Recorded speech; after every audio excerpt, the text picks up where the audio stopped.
Hello, episode 10 of Into It. I don't know why I'm doing that. Jazz hands. Exactly, jazz hands. We're celebrating here. Episode 10 of Into It. We're doing jazz hands for those Spirit of you. fingers, as in bring it on. Oh my gosh, I'm sexy, I'm cute, I'm popular to boo, I'm bitchin', great hair, the boys all love to stare. I'm wanted, I'm hot, I'm everything you're not. You hate us because we're beautiful, but we don't like you either. We're cheerleaders. We are cheerleaders. Oh, shout out to my girl Kirby. For her birthday party last year, she had a Y2K party and I dressed up as Gabrielle Union. The lead Oh my God, yeah. ISIS for the Clovers. Yo. Oh, ice. Oh, still got that. I don't know if I can fit into it from last year, but who cares? Whatever, body's changed. Whoa, you've been running marathons. Girl, do you know what? I have been running marathons. You're in the best shape of your life, child. Thanks, I'm feeling good. What do you mean I don't know if I still fit into it, girl? Do you know what? Let me take that. Let me take that back. I mean, it's a good segue into some of the things we're going to be talking about on this episode. Mm-hmm. But first up, how are you, good sis? What's been happening in your life since we last convened? It's been a week. Mm-hmm. I feel like so much has happened this week. I very rarely get FOMO, but looking at everyone at Lollapalooza, I wish I was there. It did look really good. I love a city festival as well. You know, I love a city festival, a Primavera, a Love Box. Do you remember Love Box? Love Box came back this year. They held it in Margate. Oh. And not to be like that girl, but Love Box, particularly circa 2016 to 2019 before the pandemic. When I tell you, and I despise the word epic usually, I find the word epic quite jarring. I don't know why, it's always annoyed me. Yeah. But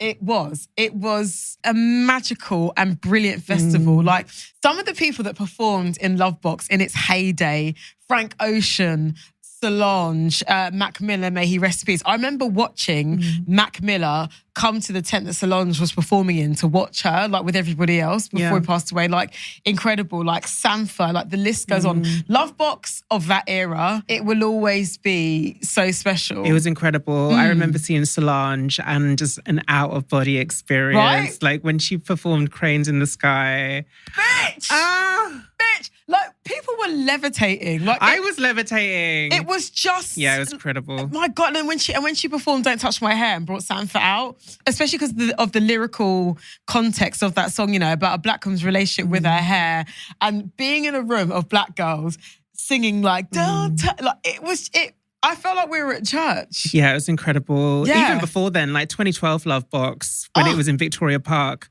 That was my jam. And Frank Ocean in the little Pepsi tent, do you remember? Yeah. Pepsi ran us a check. But I'm always going to say, no free promo. We'll give you you get one Bly if we mention you like casually, but after that, run us a check. But in that little tent, and like this was just when things were kicking off for him. Yeah, and it was really special. rammed. There was something very London about it. It was great. I was there with my Pussy Palace girls. If you know, you know. Yeah, it was great. Anyway, it's a Lollapalooza. God, the levels. Zara Larsson, Adela, Slater. You know, I don't play about my girl Slater. Oh, baby girl Jade. Also, shout out to Jade, nominated for the Mercury Music Prize this year. Yeah. That's showbiz, baby. Yeah. Angel of our dreams. Oh, yeah, it was just incredible. Like Tate McRae. The girls were really doing it. The girls were really doing it. Sorry, how did I forget Charlie? Charlie XCX's set was mind-blowing. Her popping out for Lords as well. Yeah. The transitions between eras, between like, it's Pink Diamond and is it Dying for You? And then like all of the different eras she's had are obviously so sonically different, but it's the meshing of them and seeing her up there with like a troupe of dancers just all showing out. I literally had goosebumps, like watching the rain come down during House. Phenomenal. Like Charlie really is that girl. She's that girl. And again, for context, at the time of us recording last week's episode, the album wasn't out. No. So now we can get into the tracks. Yeah. Rock music. Incredible. Like, it's phenomenal. And like, she is the first female artist to have 2 number 1 albums in 1 year. Yeah.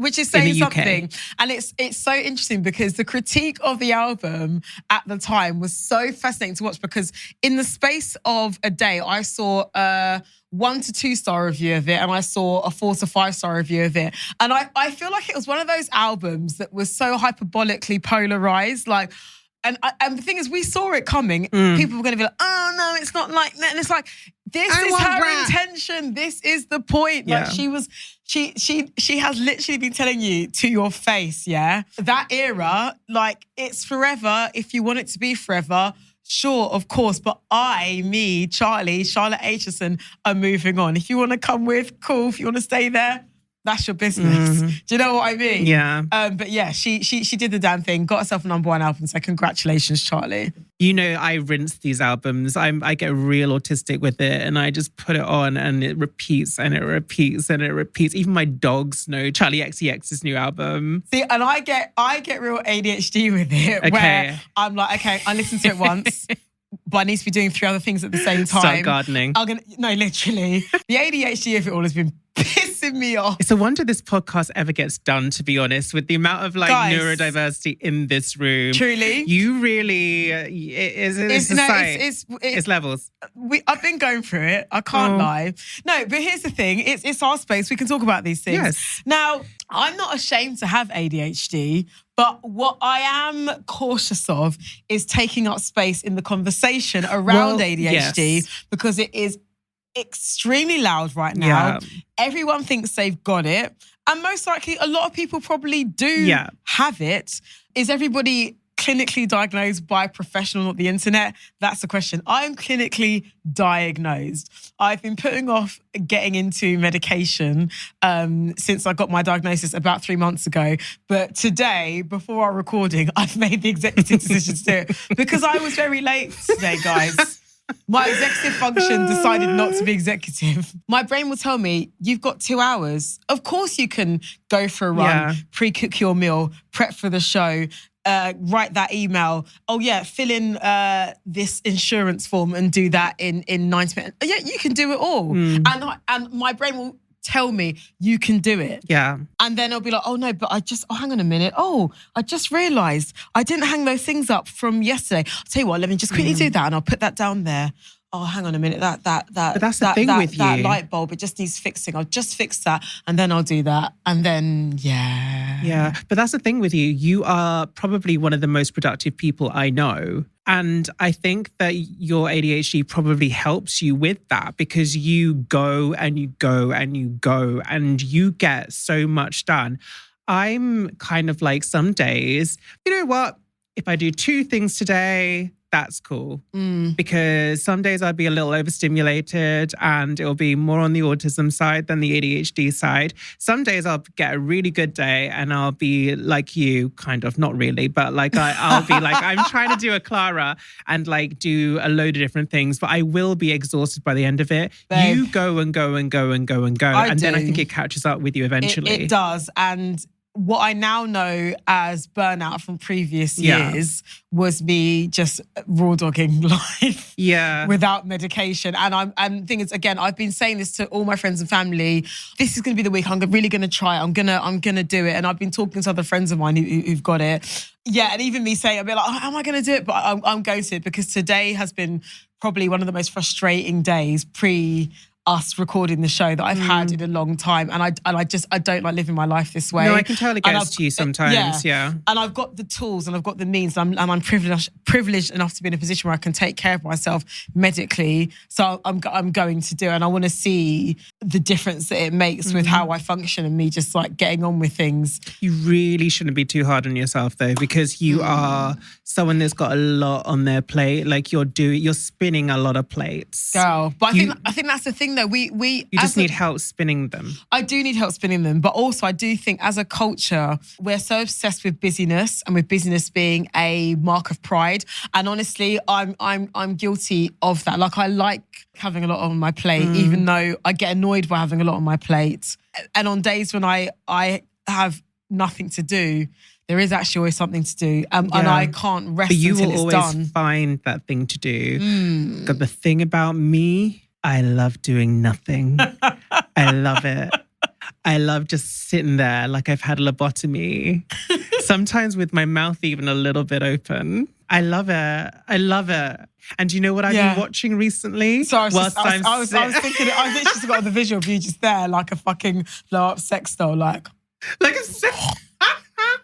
I was thinking of like something out of like One Flew Over the Cuckoo Nest more than like a sex doll. But okay, if you want to you want to yassify me, hey, sure. The yassification of lobotomies, not yassified lobotomy. Yeah. Anyway, so what I was watching, with my mouth slightly open with my cunty lobotomy in my front room, is Widow's Bay. You keep Clara, telling me to watch this. I keep telling you to watch it, and I know you're going to love it. I know you're going to love it. Who's in it again? Matthew Rhys. So Matthew Rhys, I recognize him, but he's one of those actors where you're not necessarily like, I know where I've seen you. You know, he's in a lot of things. And he's also one of those, oh shit, he's Welsh. Really? Yeah, there you go. Wow. Case in point, because he's been working in the States consistently. Down. For at least like the past 10, 15 years. Do you remember he's the really problematic writer in that episode of Girls when Lena Dunham goes to his house and he tries to sleep with her and it's all a bit dodgy, and the whole episode's about, you know, consent and like inappropriate sexual behaviour. I love that Lena Dunham causes chaos wherever she goes these days. I love it. Anyway, back to Widow's Bay.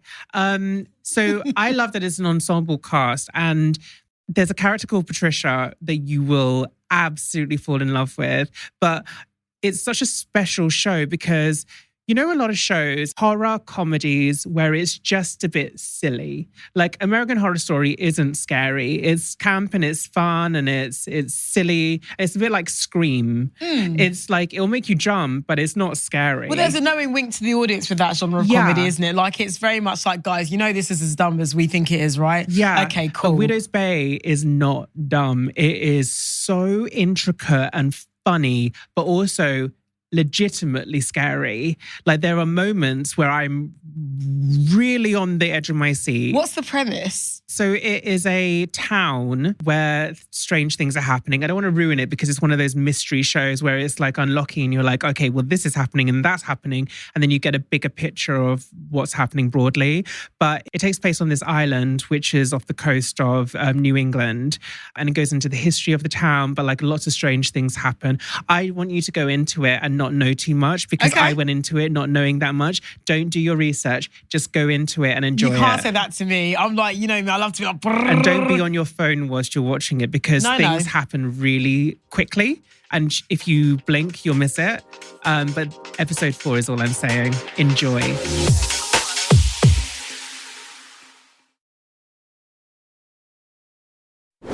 Well, I've been on the couch, but you've been outside.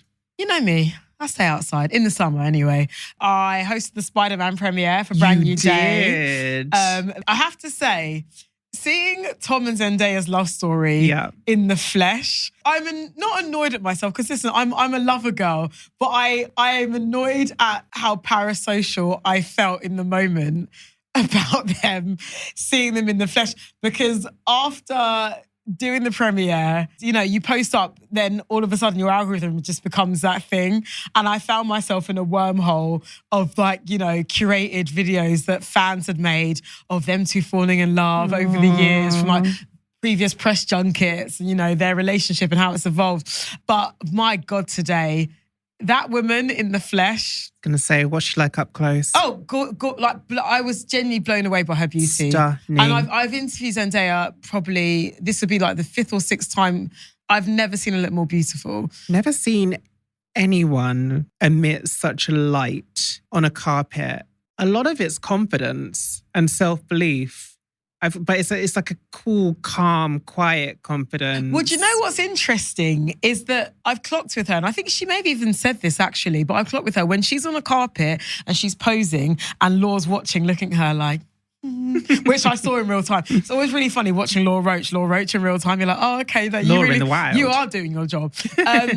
She's really giving you a character, and watching her sort of pose and like, you know, just saunter down that red carpet and spend time talking to people. You can tell obviously she's being her, but she's being this heightened version of her. But look, looks you can't fake that. You can't. Talking to her on the carpet. And seeing how all the footage was captured the day after, 'cause it's always interesting to see how things are perceived when you were literally there. Because those carpets, as you know, because darling, you've walked many, they're always crazy. They're always like, you know, there's always so much going on. People are being pulled in like 50 different directions and blah, blah, blah. So I'm always intrigued to see how it looks like the next day. She's a movie star. First and foremost, Zendaya is an excellent actress, because I know that there's been this really jarring conversation, I don't know if you've seen it online as well, about Zendaya fatigue, which is rooted in the wildest sexism, because Tom Holland, John Bernthal and Rob Pattinson are also in 3 of the biggest films this year alongside her, right? The Odyssey, Spider-Man, the drama. They've all crossed over in each other's films. All in these huge grossing films, but all of a sudden now it's Zendaya fatigue, just because she's out there turning out a look and being festive and doing great press.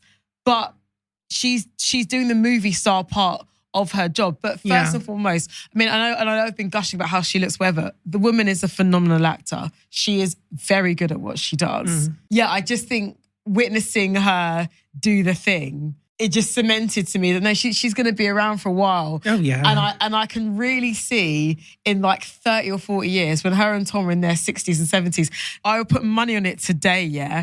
They'll be giving out Best Picture at the Oscars, like the Oscars 2076 or whatever. Oh, quick maths. We're in 2026. Oh my God, maths. Don't ask me, Cho. I did my maths GCSE twice and you're seeing it now in real time. 2036, 2046, 2056. So let's say, so we'll cut this. No, just Clara's like that woman in the meme with all the like. But I will. No, we both are. Like, but I can see Oscars 2066, those two still looking chic and fab with their like slightly greying hair, walking out onto stage hand in hand and giving out the award for Best Picture and being one of those Hollywood couples that still made it. They'll be like Kurt Russell and Goldie Hawn. Nice. They're going to be around. Harrison Ford and Callista Flockhart. Exactly. They're in it to win it, those two. But yeah, did the Spider-Man premiere. That was really fun. I went to something which I think you'll enjoy, actually. I went to the Chaka Khan musical.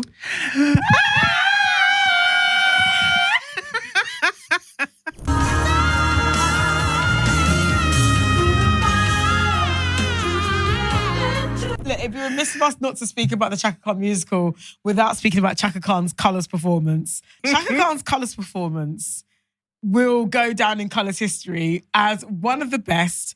A, because she just truly is a forever icon, legend, forever the moment. And that woman's voice is so big and she's so aware of the control she has over it. She doesn't need to be all up on the mic. She can literally sing like that. Her technique is incredible. Yeah. But Chaka Khan has lived a life. She doesn't give a fuck. That woman doesn't give anything adjacent to a fuck. Every single broadcaster I know, myself included, who's had an experience with her has been like, that bitch was rude. But to quote you, Mumra, it's high camp. She's like, camp. There are certain people who are rude to you in this industry where you're just sort of like, slap me, mommy, come on. You don't want Chaka Khan to be nice to you. And that's the thing. It's like Aretha Franklin. You don't want Aretha Franklin to come in and be a delight. This is it. When I say the name Adele, what comes to mind? Young singer, good singer. Alicia Keys. Young performer, good writer, producer. Taylor Swift. Okay, great gowns, beautiful gowns. But yeah, I went to see the Chaka Khan musical.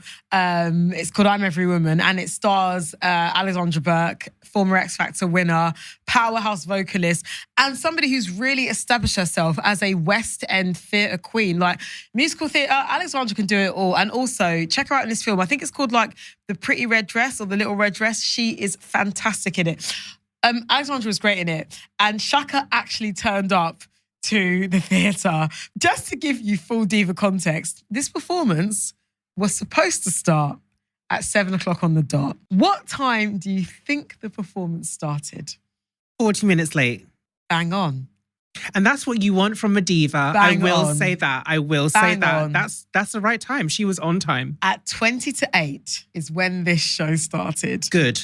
We were all sitting down, minding our business, thinking, what on earth is taking so long? And lo and behold, Chaka Khan walks into the theatre, waving a fan and everybody just loses it. Everyone's like, That's how you do it. Bring back the divas. they're a dying breed. Do you know what? You need to earn your divaship, in the words of Gemma Collins. Shaka Khan has earned her divaship. She's earned her 40 minutes back. And when you watch this play, it's such an education on just how deep in not just American culture, but popular culture at large, Shaka is. Like, she was there, like, in the Black Panther movement. Like, and I'm not talking about the Marvel movies, you know, politically. Like, you know, her birth name is Yvette. She was renamed Chaka because she really got involved in the sort of, like, new diasporic movement of African Americans. Like, you see her making music with Joni Mitchell, Stevie Wonder, with Prince, Whitney Houston. We used to sing backup for her. Like, you really see her go through it all. But what they don't hide away from is the fact that back in the day,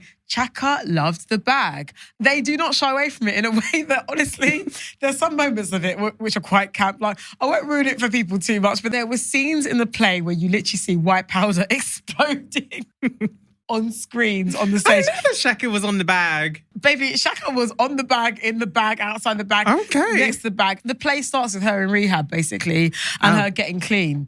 But it's a roller coaster ride. It's slightly unhinged. I recommend anyone to go. But shout out to Alexandra because she really puts her all into the performance. So yeah.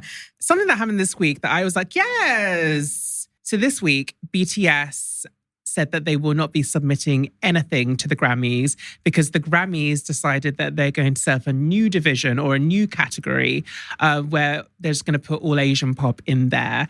NRG BTS. Yeah. And like, that's Japanese pop, like that's Chinese pop, that's Korean pop. You're taking a whole diaspora essentially and putting it in another segregated category. I mean, it's one of those things that you don't really think about too often because we've grown up with award shows having separate categories for different genres. But I don't think that Asian is a genre.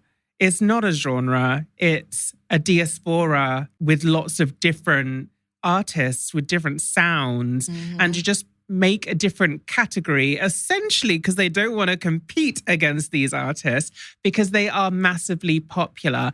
BTS are so successful, so loved. You know, yes, they can, you know, be submitted into these categories, but there's a sense that I feel like they don't want to compete because they know that they can't. And I think we've got to call a spade a spade. I think it's kind of racist. It's very racist. Yeah, I mean, when we think about the Grammys historically, this isn't their first rodeo doing this. The Latin Grammys. They created a whole different Grammys. Lest we forget, Latin music is a humongous genre. Yeah. Bad Bunny's win last year. Industry. Well, this is it. Bad Bunny's win last year was incredible, but there are other artists, you know, from within his world. He probably could have won that award for the whole history of the Grammys. But again, this isn't the Grammys' first rodeo. Am I surprised by them creating this genre? Absolutely not. It is so lazy. And honestly, like, it is racist. I think people, when the word racist is said, people automatically want to clutch their pearls and think it's, you know, it's slurs and it's physical violence.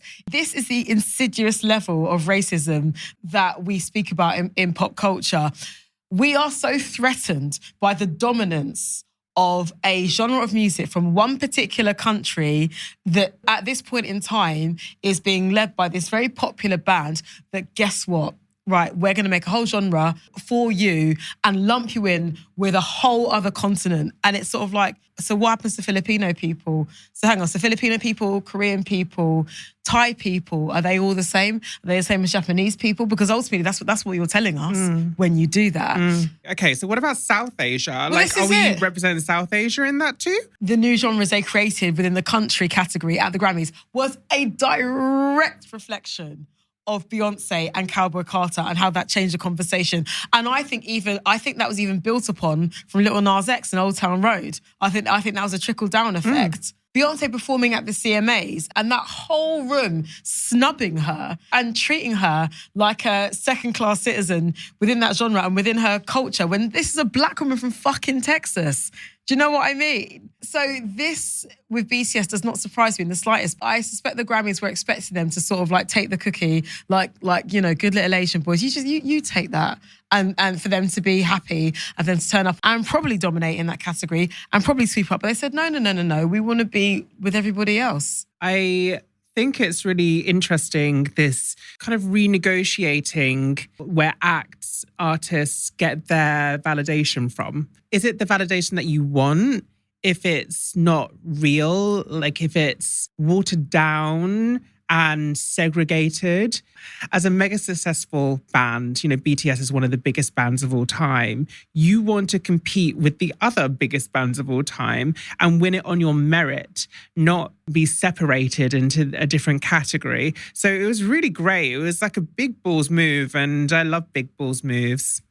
We love big balls moves. We love big balls moves. But in all seriousness, I think it's well established. We love award shows on this podcast. Like I'm a big fan of award shows in the sense of, you know, awards are currency. One thing I've definitely observed, whether it's, you know, music, film or fashion, awards are currency. You know, having an Oscar, having a Grammy, having a Brit can be the difference between somebody getting, you know, their next project greenlit. And they don't always necessarily mean that somebody is the best at something all the time. I think awards, like you say, they mean different things to different people.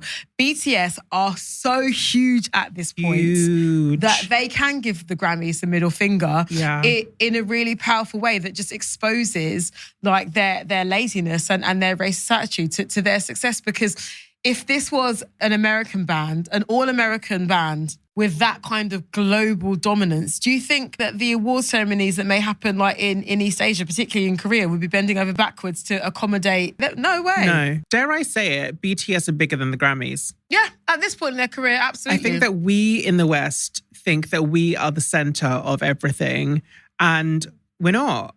You know, Asia is a huge continent. We're talking China, Japan, Thailand. It's massive, and that's only East Asia. It's just lazy and racist, like, let's be honest. But BTS, you don't need the Grammys. Grammys needs you. Yes, but I do love seeing people get their flowers too. I think there's something very magical about seeing your fave win. Doesn't mean that they're the best. It just means that they're being celebrated, and we love to celebrate people. So exactly.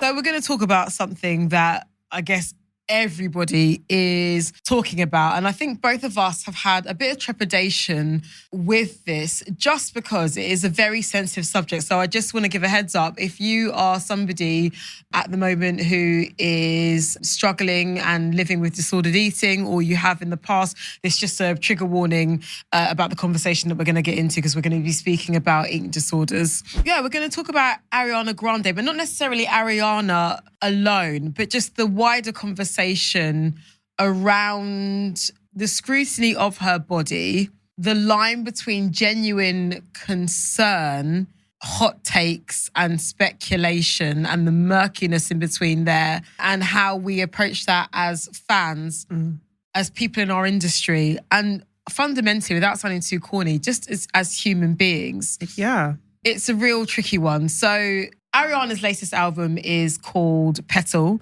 and one of the most recent singles from it is the lead single, and it had an accompanying video for it, which had a lot of people talking due to Ariana's appearance. Now, Ariana's appearance over the past particular, I'd say 6 months, this year really, has been talked about a lot because she is visibly slimmer than she was even last year or a couple of years ago. That's not speculation. These are the facts. She is a visibly smaller person than what she was. And there has been a lot of speculation as to what is happening with her mentally and physically. And she recently put out a statement via her people saying Ariana will be taking a step back from visibility after she completes the Eternal Sunshine Tour. She looks forward to finishing the tour and ending it on a high note, both healthily and happily, and then taking a much-deserved break from public-facing work and appearances, which has led to endless ongoing public scrutiny. This tour has been a beautiful experience for her. She loves her fans and has loved every minute of this tour so much. So Ariana, as we speak, is in the middle of her tour. She's coming over to the UK imminently. She's going to be here, I think, late August through to September. We're both going to go to the show because we're fans and we're looking forward to it.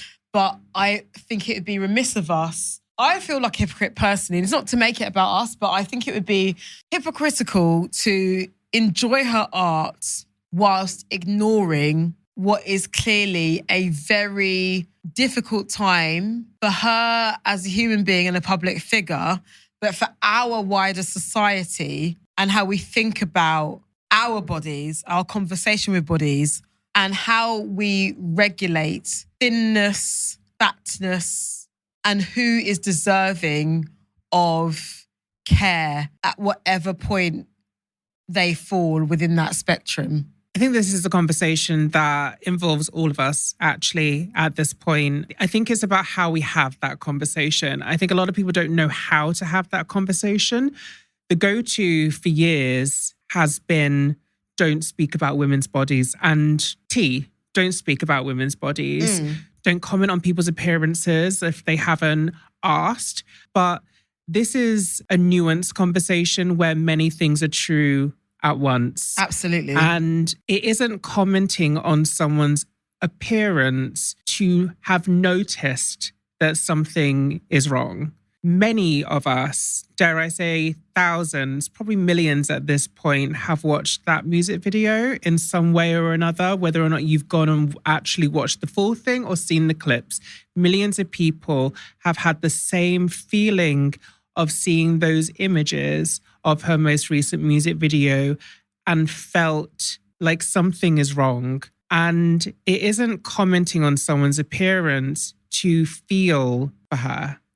That's empathy. I feel empathy for Ariana.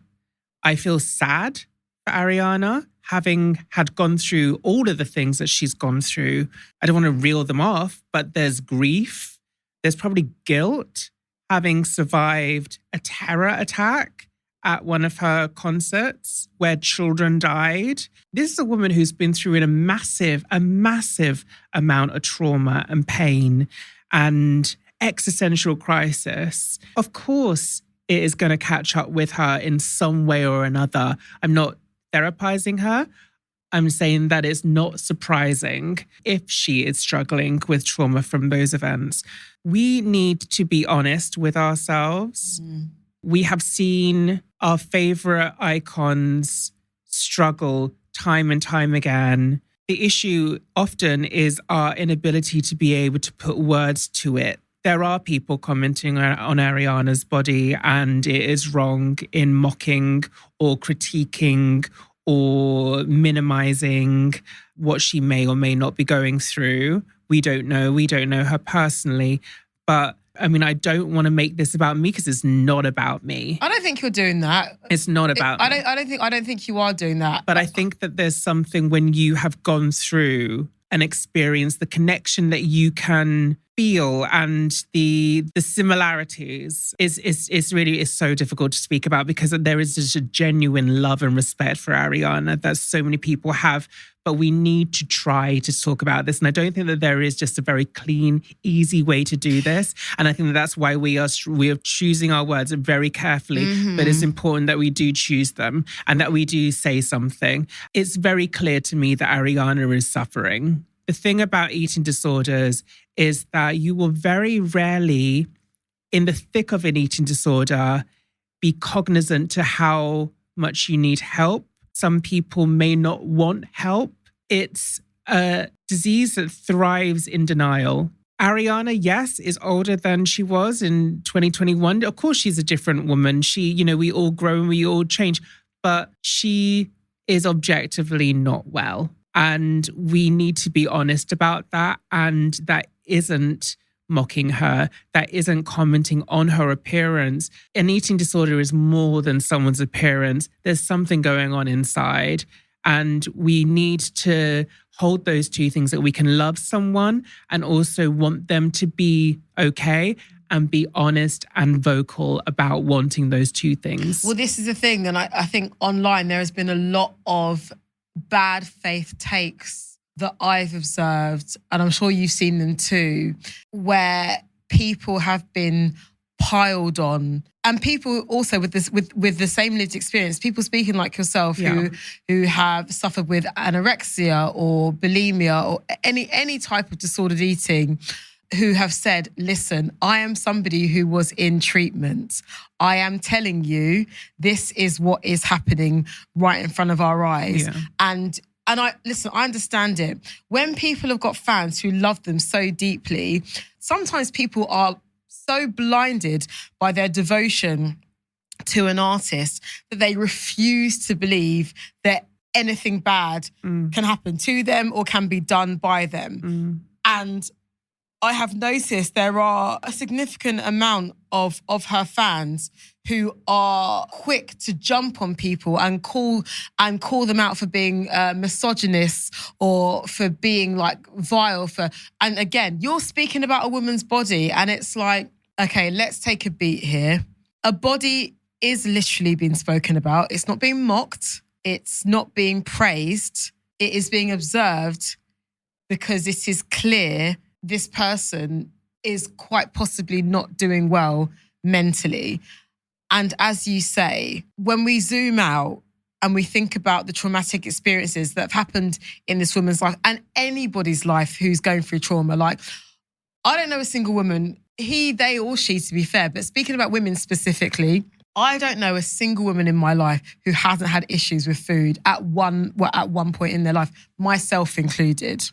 And ultimately, every person in this world, whether you are an international best-selling singer, actress, producer, whether you're a school teacher, a nurse, a high school student, whatever, any trauma that you go through, how you react to that can be manifested in so many different ways. But most of the time, it is manifested in how you treat your body, whether that's through drinking, smoking, sex, and food.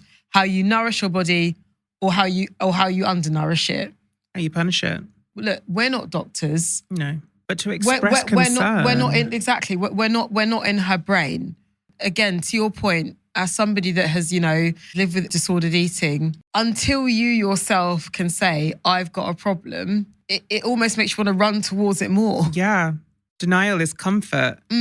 And, when you have an eating disorder, you don't see it as an eating disorder. I mean, until you kind of come to, it's not an eating disorder. It wasn't an eating disorder to me. It was comfort. It was the thing that I ran to. It was control. It was feeling like I was in control, and the ability to feel like I had some kind of hand on the brake in a situation that felt like it was out of my control. I speak about my eating disorder at length in my book, Transitional. So if you want to read more about that, then you can. But when it comes to Ariana, we are, and like many people are, obviously there's many bad actors, but there are many people that just want her to be okay. And we have seen this time and time again in different ways. I got that same feeling when I heard that Amy Winehouse had passed. And I don't want that to be the narrative. I want us to be better. If we are going to be consuming this woman's art, there needs to be an investment in her welfare. And I don't believe that her welfare can be safeguarded if we aren't honest about what we are consuming. Well, it's so insidious, isn't it? Because we say don't talk about women's bodies, but we do it all the time. I know I'm guilty of it. You might see a friend about, wow, girl, you're snatched. You just say it casually. Or like, is this angle okay? I want this light to be like this. Like, oh, should I sit like this? Because if I do like that, I'm going to get a double chin. Like, because again, we cannot deny that we are still in a society that is riddled with fat phobia. The fear of being in a bigger body and how that is advertised to us, and the 360 that the entertainment industry and the fashion industry and the music industry has done on bigger bodies has been really interesting. And like, I think these two things like coincide as well. Oh my God, definitely. I mean, yeah. This, like we've discussed it before, but like, the switch up on Lizzo, seeing less curve models at the Fashion 180 Week. with the GLP-1 of it all, But which, this is it. we're not, I'm not slating GLP-1s. I think that they're important for some people. I don't think it's as simple as being like, I hate Ozempic or I hate Manjaro. I think that it can be very helpful for some people, but we will be remiss in not mentioning that, we are also seeing people be scary thin again. And we're now not talking about Ariana. We're talking about just in general, like the general aesthetic of the time is much thinner. The catwalks are thinner. The magazine covers, the women on the covers of magazines are thinner. Thinness is rewarded. Yeah. It is. It's kind of depressing, actually, to constantly see it in full motion. Like I say, how insidious it is, because we can help it, but I've really had to check myself with how I compliment people. If I see one of your like fab type like rubber dresses, I'll be like, "Go, you look snatched, you look good," kind of thing. And it's sort of like, okay, but where's that compliment coming from? Let me really dissect that. I'm telling you, wow, you look the tiniest that you could look. You're snatched. It's cow. And like even I'm just like, yeah, and it's like, do you know what I mean? Like, it's and you'll see those. Like, what are we doing? But that's it. You'll see those like comedy memes and TikToks of like, it'll be like a girl in a bigger body, and they'll be like me after I order the salad at the restaurant, and she's like, skinny legend kind of thing. It's so deep in us. I mean, is it any wonder? I mean, like I said a few episodes ago, we are now like living in a mirror of 20 years ago. And like you flash back to 2007 and like Lindsay Lohan was so thin. Nicole Richie was so thin. And it's like we're in that time again where like it's very politically similar. Fascism, war, whiteness, and like the assimilation to us very thin, white, frail, and not taking aesthetic. up space. Yeah, basically what we're trying to say is that we want people to be able to hold multiple things at a time. Silence is not the answer with anything. The issue isn't bodies. The issue is mental well-being. Eating disorders don't happen without something internally happening. And we want Ariana to take the time that she needs. We should be urging her and the people around her to wrap their arms around her, for her to take the time that she needs. She needs to pause the tour. Well, this is the thing. When the statement was released, because as you know, working in the media industry, there's always, I think, 3 levels of truth, especially when you see PR statements being released. There is what is fundamentally true and what, whoever's releasing it knows. There's what we receive as an audience, and there's that murky bit in the middle. And my initial thought when the statement came out is that she knows she's got a problem, or someone in her team knows she's got a problem, and she's going to go into treatment. I hope so. That was my initial gut thing. Obviously, this is purely speculation on my part. I was thinking, okay, she's going to get treatment, and when she's ready to talk about it, she probably will in a few years, or she might not. I do want to talk about, though, on the flip side, I also want to talk about who we think is deserving of sympathy when it comes to health issues, because there are people in visibly bigger bodies who may be deemed by doctors as clinically obese, who are also struggling with issues around food, and they don't get the same level of empathy. No. And I think that's an important conversation. The reaction is like, so why are you not thinner? Yeah. Like it's so sociopathic. Yeah. I just think like if we see someone in a bigger body going through it, the level of vitriol, because I found myself again on the TikTok of this girl, and she's probably like a size like 20, 22. And she showed just random DMs that she gets on any given day. People telling her, if I look like you, I'd be disgusted. How on earth are you married and I'm not? Like, you're like just a litany of abuse for just existing. Yeah. And I do think we need to understand bigger doesn't mean worse. Smaller isn't better. And within the context of people in the public eye, Ariana deserves our empathy, our compassion in the same way that at the time of, and she's very happy now. She appears to be thriving. She's got twins. She's married to a man who's obsessed with her. But to this day, the actor Gabby Sidibe, who played the lead in the film Precious, she's a bigger, dark-skinned black woman, still gets disgusting abuse online about how she looks.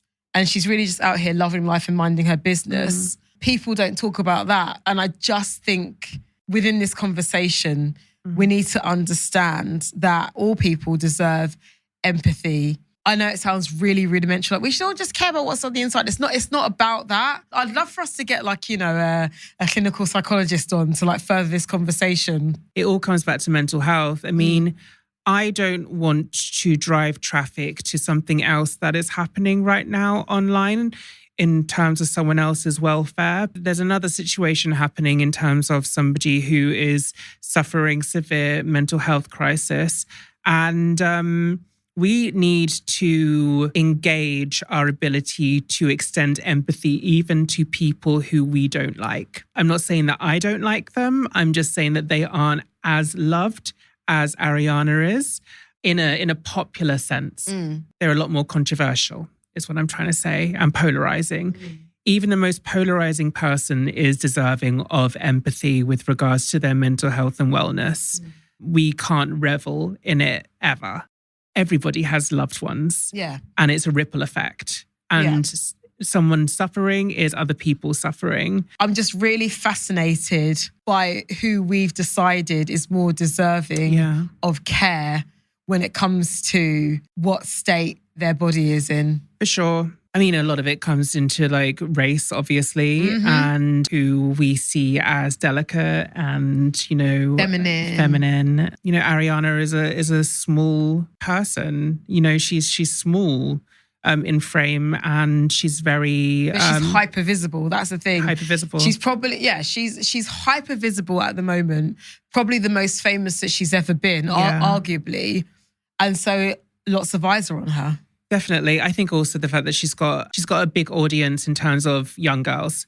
It makes me uncomfortable how much of the focus is on her being a role model, because it's enough to carry the weight of an eating disorder without having to be concerned about the people that you're impacting. Her focus should be on her. I don't think it's fair. Yeah, I've seen a couple of ambulance chasey takes from people with big platforms sort of wagging the finger at her, which I have personally found a bit jarring. Of course she has an effect on her fandom. Of course she does. A lot of her fandom is impressionable young girls. But to put the entire onus of her whole fandom's mental and physical health onto her, I think is deeply unfair. And for people to wag the finger at her and say, look what you're doing to your fans, I think it's in really poor taste. It's sick, and it's really deeply unempathetic. Ariana's focus needs to be on getting herself well and putting the pressure on her to be well for her young fans is, again, it's not where it needs to be rooted. Her strength and her resilience and her wellness needs to be internal, not external. You can't get well for anyone. We could talk about this for a long time because it impacts all of us. We can't consume things without commenting on them when there is something wrong. Speaking about something doesn't mean that you don't want the best for that person. We're not speaking about bodies, period. We're speaking about mental health and the impact that it has on our bodies. We wish Ariana well, and we wish anybody who is struggling with an eating disorder or has a loved one with an eating disorder well. We'll put some links on the show page, actually, so if you're going through it, check them out there.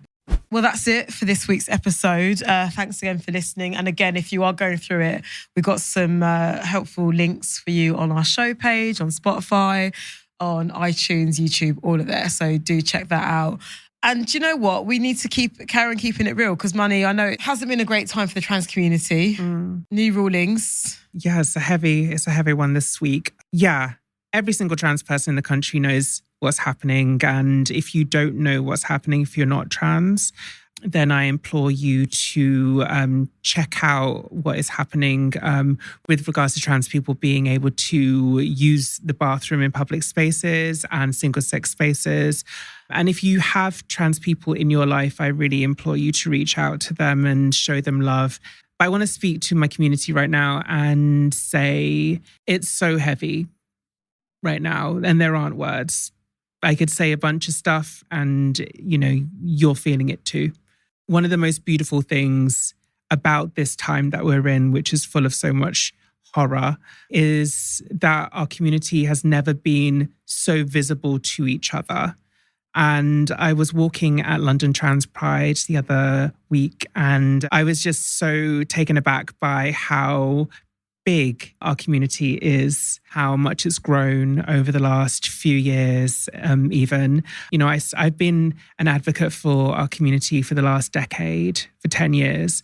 And so much has happened in that time. But one of the most beautiful things is that I can now see my community outside of nightlife, that we can walk through central London, and it's the biggest trans pride in the world. I can see how many different kinds of trans people there are, and we can all hug and hold and protest and be with each other in a way that hasn't always been possible.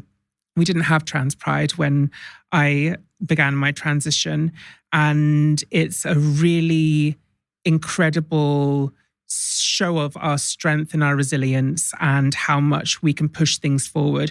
We will push this forward because ultimately this guidance will not work. You can't police gender. You can't police people. You can't control how people express themselves.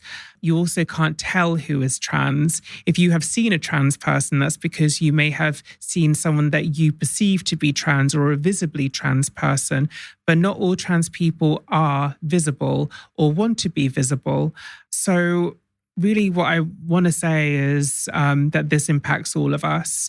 If we can't be free in our self-expression, if we can't be free in our bodies, that's when we see it start to impact people's wellness and people's freedom. And this is really about freedom. So yeah, for my trans community, I love you and I'll always be flying the flag. I want this podcast, if you're listening on a weekly basis, to be a place where we can just talk about things that we love, that me and Clara are into.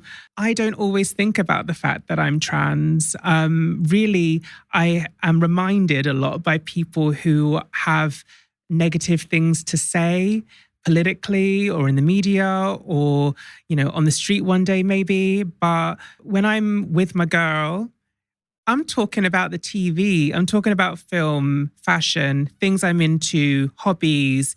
And that's what I want you to focus on. I want you to focus on your joys and what you want for yourself. And okay.